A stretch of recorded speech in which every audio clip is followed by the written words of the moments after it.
እግዚአብሔር ሰላም በሁላችሁ ላይ አድሮ ይኑር። የድንግል ማርያም አማላጅነቷ አይለያችሁ። እግዚአብሔር አምላክ ይህንን መዋዕለ ጾማችንን በሰላም አስፈጽሞ ለብርሃነ ትንሣኤው ያድርሰን።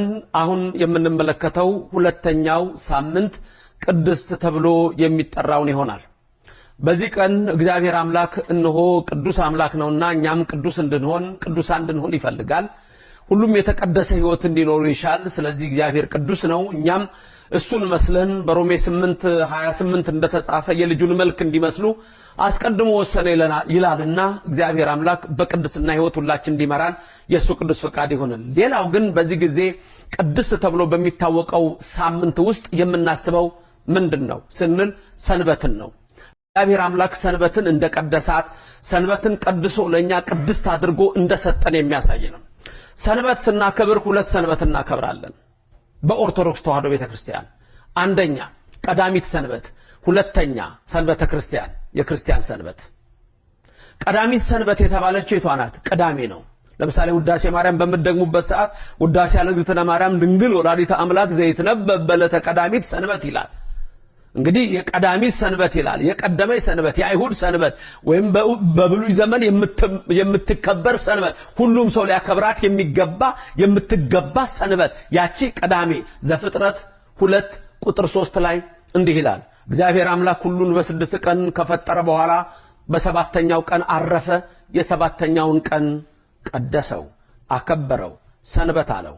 ዘጸአት ምዕራፍ 20 ላይ ስትመለከቱ ከ10ቱ ትእዛዛት አንዱ ሰንበቴን አክብር ነው ወይም ሰንበትን አክብር ነው። እዚህ ሰንበት ቅዳሜ ላይ ጌታ ከፈጠረው ፍጥረት ሁሉ አረፈ።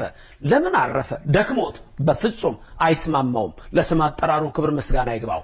ለምንድነው ግን ቀዳሚት ሰንበትን አረፈ የሚለው? ዛሬ ከምትሰሩት ስራ ሁሉ አርፋችሁ እግዚአብሔርን ታመሰግኑ ዘንድ ነው። ስለዚህ ቅዳሜ የሥጋ እረፍት ናት። ሁለተኛ ሰንበት እሁድ ነው። እሁድን ሰንበት እንደውም የታላቅ የቀኖች ሁሉ ንግስት ነው የሚላት አትናቴዎስ ሲጠራት፣ የዕለታት ሁሉ ንግስት አባይ ታላቅ ዕለት ይላታል። ለምን?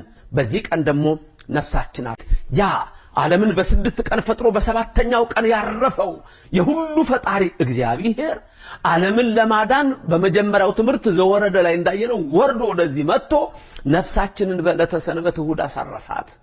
ማቴዎስ 28:1 ስትመለከቱ፣ ዮሐንስ ወንጌል ምዕራፍ 20:1 ስትመለከቱ ወደ መቃብሩ ስፍራ በዕለተ ሰንበት ወይም ደግሞ የሰንበቱ መጨረሻ በመጀመሪያው የሰንበት ቀን እነሆ ወደ መቃብሩ ስፍራ ሄዱ። መቃብሩ ግን ባዶ ነበር። ነፍሳችን ያረፈችበት ዕለተ ሰንበት እሁድ ደግሞ ሰንበት ተብሎ እሱም ይጠራል። 1 ቀዳሚት ሰንበት፣ 2 እሁድ ሰንበት። ይሄንን እነሆ ሰንበታቴን አክብሩ ብሎ በነቢዩ እንደተናገረ እነዚህ እናከብራለን። ቀዳሜን ለምን እናከብራለን? እግዚአብሔር ከፈጠረው ፍጥረት ሁሉ ስላረፈ እረፉ አመስግኑ ሲል። እሁድን ለምን እናከብራለን? ነፍሳችን እረፍት ያገኘችበት ስለሆነ። ቅዱስ ዮሐንስ ወንጌላዊ በፍጥሞ ደሴት ሳለሁ ይላል ራእይ 1:10 ላይ ምን አለ? በጌታ ቀን በመንፈስ ነበርሁ አለ። የጌታ ቀን ቢላት እሁድን ነው። ሐዋርያት የጌታ ቀን ብለው ይጠሯታል። ቀዳሜ ስጋችን ያረፈበት የሚያርፍበት፣ እሁድ ደግሞ ነፍሳችን የሚያርፍበት ልዩ ቀን ነው። ቅድስት ሲል እግዚአብሔር ቀዳሜን እግዚአብሔር እሁድን ለሁላችን ቀድሶ ሰጠን። ለምንድን ነው እነዚህን ቀናት የሰጠን? ከተለያዩ ስጋዊ ነገሮች አርፈን። አዎ ሰው አርፎ፣ ከብቱ አርፎ፣ መሬትም አርፋ፣ እንስሳትም አርፈው በዚህ ቀን የታመመን እንድንጠይቅ፣ ድውያንን እንድንጠይቅ እግዚአብሔር የሰጠን ዕለት ነው። አንዳንድ ሰዎች በዓልን አክብሩ እየተባልን እነሆ እንቅፋት ሆነን ብለው የሚያስቡ ለራሳቸው እንቅፋት የሆኑ ብዙ ሰዎች ልንሰማ እንችላለን። የታመሙትን እንድንጠይቅ፣ የተቸገሩትን እንድንጠይቅ፣ ለስጋ ብቻ መሮጥ አይደለም፣ ለዓለማዊ ነገር ብቻ መክነፍ አይደለም። እግዚአብሔር ዛሬ ይጠይቀናል። 1 እግዚአብሔር እንድንወድ፣ 2 ወንድሞቻችን እህቶቻችን እንድንወድ። ስለዚህ በዕለተ ሰንበት ቀዳሚት፣ በዕለተ ሰንበተ ክርስቲያን እሁድ፣ በእነዚህ ቀናት ችግረኞችን እንድንጎበኝ እግዚአብሔር ይፈልጋል። በጸሎት ከሌላው በበለጠ ቀን እንድንጸልይ ይፈልጋል። ቅድስት አላት። ቅዳሜና እሁድን እግዚአብሔር ሰጠን። የሚገርም ነገር ልንገራችሁ። ቅዳሜን ብዙ ሰዎች ያከብሯታል። አይሁድ ያከብሯታል፣ የአድቬንቲስት እምነት ተከታዮች ያከብሯታል። እሁድን አያከብሩም።